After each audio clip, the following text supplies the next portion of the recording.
Am I the asshole for ignoring my sister's fears about her haunted house? I, 28M, have a sister, Claire, 25F, who has always been the rebellious type.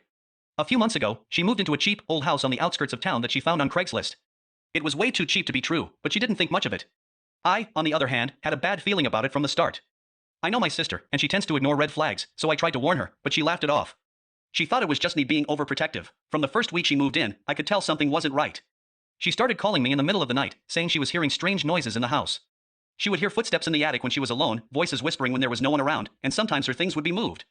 It sounded like the typical haunted house stuff, but I told her to toughen up and ignore it. I wasn't going to entertain her ghost stories.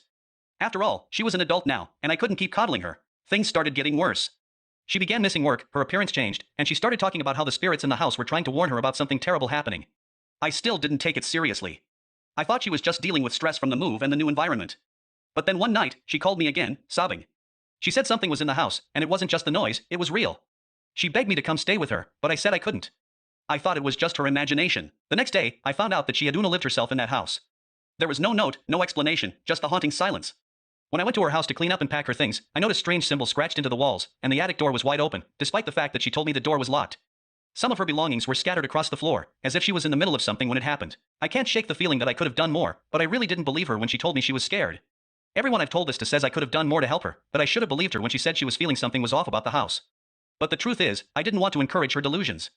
Now, I'm left wondering if I failed her in a way. So, am I the asshole for not taking my sister's fears seriously and ultimately not helping her before it was too late?